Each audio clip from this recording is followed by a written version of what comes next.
भाइयों, इन 75 सालों में हमारे कुछ भाई लोभ और लालच में स्वार्थ पर इनके साथ हो गए हैं, अपने ही भाइयों की जड़ें काटने का प्रयास कर रहे हैं। वो समाज के कंटक कहीं ना कहीं समाज के पेड़ की जड़ें तोड़ने का प्रयास कर रहे हैं। वो पार्टियों की दास्ता या पार्टियों के लोगों के साथ जुड़े हुए हैं। मैं आपसे ये कहना चाहूंगा, आप लोग पलड़ा साहब से ज्यादा नजदीक रहे हुए होंगे। मैं ये नहीं कहता कि आप लोग ये कहते हैं कि साहब पलड़ा साहब को चुनाव क्यों लड़ाएं, बिल्कुल सही बात है।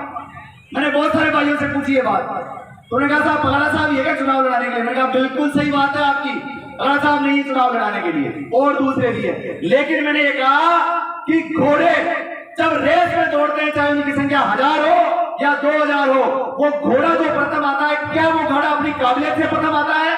नहीं भाइयों, आप पूछना, डिस्कस करना और विचार करना इस बात पे कि रेस में दौड़ने वाला घोड़ा उस रेस में प्रथम उस घोड़े की नस्ल की वजह से नहीं आता है। उस घोड़े पे जो सवार होता है उसके 20 सालों या 25 सालों के अनुभव की वजह से वो प्रथम आता है, क्योंकि उस सवार को ये पता है कब चाबुक मारना है और कब इस घोड़े को पुचकारना है। वो चुनाव लड़ने वाले लोग कहेंगे हम चुनाव लड़े, बिल्कुल बाकायदा, लेकिन क्या उनका इन कितने सालों का संघर्ष का अनुभव है? आज पलड़ा साहब को ये पार्टियां निष्कासित करती है, किस बात की सजा दे रही है इस व्यक्ति को? मैं पूछना चाहता हूँ समाज के ये लोग, बताएं मुझे कि किस बात की सजा दे रही है इनको? इस बात की कि ये आपके लोगों के लिए आवाज उठाते हैं, खुले मन से समाज के लिए बोलते हैं, अपने स्वाभिमान को बेचने के लिए तैयार नहीं है। ये पार्टियां इस बात की सजा देना चाहती है इनको। इन पार्टियों के लोग ये सोचते हैं कि यहाँ आएंगे, हम मीटिंगें करेंगे, प्रेस कॉन्फ्रेंस करेंगे और पलड़ा साहब की स्वाभिमान को हम ठेस पहुंचा देंगे। तो मैं मंच के माध्यम से उन्हें आगाह करना चाहूंगा, अगर किसी के दिमाग में ये गलत फहमी हो कि भंवर सिंह पलड़ा केवल अजमेर में उनको प्रभावित करेगा, तो मैं कह देना चाहता हूँ, पिछले चुनाव में मध्य प्रदेश में 7 लाख वोट नोटा में पड़े थे, वो भंवर सिंह पलड़ा की देन पे। और आने वाले चुनाव में अगर उन्होंने हमारे स्वाभिमान को ठेस पहुंचाने के प्रयास की, तो ये नोटा राजस्थान के हर जिले, हर विधानसभा में देखने को मिलेगा। भाइयों, मैं ये जानना चाहता हूं, मैं दूदू का रहने वाला हूं, मैं इतनी दूर से यहाँ पर केवल और केवल पलड़ा साहब के समर्थन के लिए आया हूं। क्या मैं यहाँ से आत्मविश्वास ले जा सकता हूं?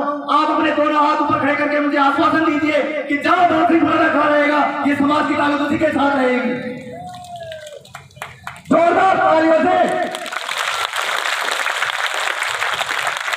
ये आवाज उस व्यक्तियों तक और उन समाज के कंडकों तक पहुंचनी चाहिए जो ये कहते हैं कि समाज उनकी जगह है। मैं बात कहना चाहूंगा, किसी का सच भी लड़ा अकेला जमाने से, किसी के झूठ के लाखों वकील होते हैं। किसी का सच भी लड़ा जमाने से अकेला, किसी के झूठ के लाखों वकील होते हैं। जहां जहां भी गए इज्जत और शोहरत मिली, हम तो अपनों में आके दलील होते हैं, हम तो अपनों में आके दलील होते हैं।